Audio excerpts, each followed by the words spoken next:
옛날 글과 지금 글이 좀 차이가 있어요. 옛날 글들은 한 문장이 되게 길었어요. 그래서 왕한테 이제 내용을 읽을 때 한 문장 읽는데 두루마기를 여러 번 이어서 하고 막 그렇게 원래 그랬거든요. 근데 요즘은 이제 짧은 문장을 하는 게 더 좋은 시대가 됐거든요. 이 말을 왜 하냐면 바울이 로마서 16장 25절부터 27절까지 긴데 이게 한 문장이에요. 아마 요즘 시대에 태어났다면 이거 한 5, 6문장으로 나눴을 텐데 이렇게 했습니다. 자, 오늘 제목은 원래 나 자신을 살리는 소통과 25응답인데 나 자신을 살린단 말은 과거와 현재와 미래를 살리는 소통이거든요. 그래서 오늘 제목을 과거, 현재, 미래와의 소통과 25응답.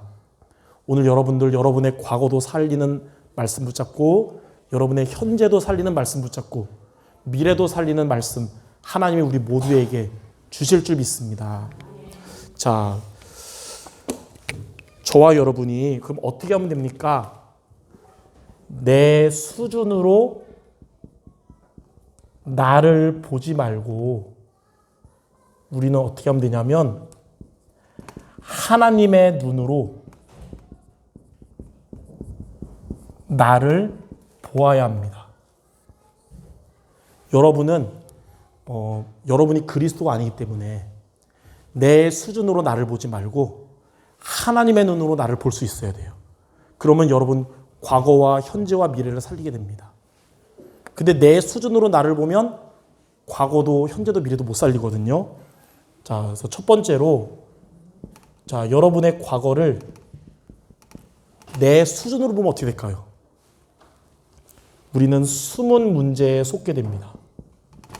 숨은 문제에 속음. 내 수준은 그리스도 수준이 아니기 때문에 창세기 3장, 6장, 11장이에요. 그걸 한마디로 말해서 나중심이라 그래요.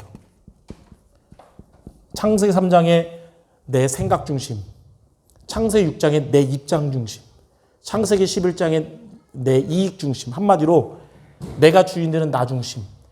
그러면 나 중심으로 과거를 돌이킬 때는 좋은 게 안 보여요. 그래서 과거 때문에 상처받게 되는 거예요. 이게 바로 숨은 문제에 속는 겁니다.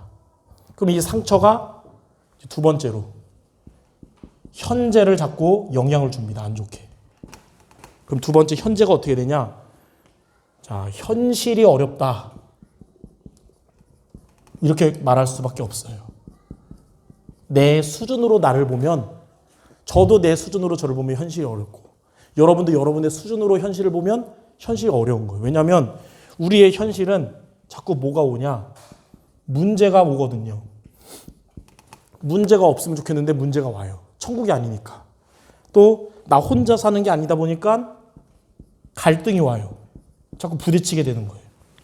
그리고 때로는 위기도 오거든요. 그래서 현재는 내 수준으로 현재를 보면 현실이 어렵다 이렇게 말할 수밖에 없는 거예요. 이렇게 되면 당연히 미래도 좋게 보이진 않겠죠. 세 번째. 우리 미래는 이런 과거의 상처가 아직도 남아있고 현실은 어려운 가운데 한 번도 가지 못한 미래를 가야 된단 말이에요. 그럼 어떻게 될까요? 미래는 불안하다 이렇게 생각할 수밖에 없는 거예요. 여러분 우리 미래는 정말 지금보다 더 불안한데 왜냐하면 아까도 말했듯이 한 번도 가지 않은 길이기 때문에 그래서 우리는 내 수준으로 나를 보면 안 되고 하나님 뭐라 그러냐? 우리의 과거, 현재, 미래를 살리도록 하나님의 눈으로 나를 보라 그랬어요. 그래서 저와 여러분이 하나님의 눈으로 여러분 자신을 봐야 되거든요. 자, 하나님의 눈으로 나를 보면 나 중심의 상처였던 과거는 하나님이 여러분에게 발판이 되게 하십니다. 자, 하나님의 눈으로 본단 말은 우리가 이제는 나 중심이 아니게 되거든요. 하나님 중심.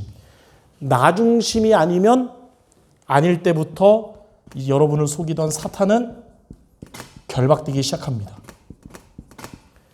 이때부터 여러분의 과거는 상처가 아니고 발판이 되는 거예요. 언제? 내 수준으로 나를 보지 말고 하나님의 눈으로 나를 보라. 자, 그리고 현실이 어려웠으나 하나님의 눈으로 보면 뭐라 그러냐?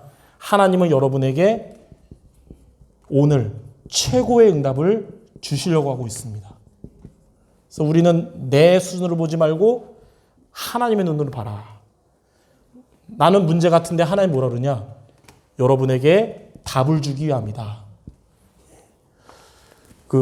기현이가 가끔 수학 문제 모르는 거 저한테 물어봐요. 그러면 문제를 제대로 읽어보라 그러거든요. 문제도 제대로 안 읽었으니까 막 틀려요. 문제를 제대로 알아야 답도 제대로 아는 거야. 이 얘기를 맨날 하면서 속으로 어디서 많이 했던 말인데, 설교에서 많이 했던 얘기인데, 예. 문제가 있으면 하나님은 답을 우리에게 반드시 주시는 겁니다. 그리고 여러분에게 갈등이 온다는 것은 하나님 어떻게 하시냐? 여러분이 더 응답받도록 갱신하게 하시는 겁니다. 우리는 위기인 줄 알았는데 하나님은 여러분에게 기회가 되게 하실 겁니다. 그래서 여러분에게 하나님이 어려운 것 같은데 우리 수준으로 볼 때는 하나님은 여러분 최고의 응답 주시는 기회가 되게 하실 것입니다.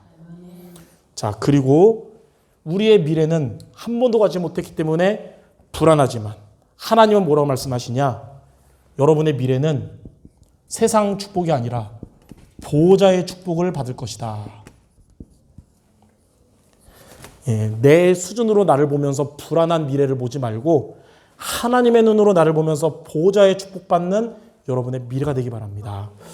보호자의 축복이란 말은 하나님의 나라가 여러분에게 임할 것입니다. 우리 교회에도 하나님의 나라 임할 것이요, 여러분에게 하나님의 나라 임할 것이고, 여러분의 가정과 현장에 하나님의 나라가 임할 것입니다.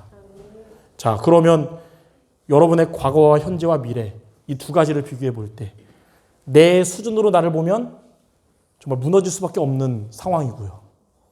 하나님의 눈으로 나를 보면 감사하고 정말로 살아날 수밖에 없는 거거든요. 그래서 여러분들 내 수준으로 나를 보지 말고 하나님의 눈으로 나를 봐라. 그러면 결론적으로 어떻게 하면 하나님의 눈으로 나를 볼 수 있습니까? 여러분 과거와 현재와 미래에 대한 하나님의 말씀을 붙잡으면 되는 겁니다. 자, 과거에 대한 말씀은 로마서 8장 28절을 붙잡기 바랍니다. 하나님을 사랑하는 자, 곧 그의 뜻대로 부르심을 입은 자들에게는 모든 것이 합력하여 선을 이루느니라. 여러분 과거를 돌이켜볼 때 자꾸 상처에 빠지려고 할 때, 근데 상처 빠지고 싶은 사람 없잖아요. 발판이 되길 원하잖아요. 로마서 8장 28절을 붙잡기 바랍니다. 하나님이 나의 모든 것을 합력하여 선을 이룰 것이다. 자, 현실에 대해서, 현재에 대해서 우리가 붙잡을 말씀은 오늘 오전에도 말했듯이 빌립보서 4장 13절입니다. 자, 내게 능력 주시는 자, 이 그리스도 안에서 내가 모든 것을 할 수 있느니라. 그리스도 밖에 있다면 여러분의 현실은 정말 어려운 것입니다. 그러나 그리스도 안에 있다면 하나님은 그 어려운 모든 것들을 최고의 응답으로 만드실 것입니다. 자, 세 번째로 미래에 대한 말씀을 뭘 붙잡냐? 시편 119편 105절. 주의 말씀은 내 발의 등이고 또 주의 말씀은 내 길의 빛이니이다. 내 발의 등이란 말은 여러분 가장 좋은 길로, 틀린 길로 안 가도록 하나님이 성령으로 여러분 미래를 가장 좋은 길로 인도하신다는 거고, 내 길의 빛이란 말은 빛이 비치면 사라지는 게 있어요. 바로 어두움이거든요. 여러분 미래의 흑암의 권세 하나님이 다 없애주겠다는 거예요. 이렇게 과거, 현재, 미래에 대한 하나님의 약속의 말씀을 붙잡고 이제는 여러분 내 수준으로 나를 보지 말고 하나님의 수준으로 여러분 보시고 과거와 현재와 미래 살리는 주역들 되시기를 주님의 이름으로 축원합니다. 기도하겠습니다. 하나님, 우리 모든 성도들의 과거는 상처가 아닌 발판 되게 하시고 우리 성도들의 현실은 어려움에 빠진 현실이 아닌 최고의 응답받게 하시며 이들의 미래는 불안한 미래가 아닌 보좌의 축복을 받는 주역들 되게 하여 주옵소서. 예수 그리스도 이름으로 기도드립니다. 아멘.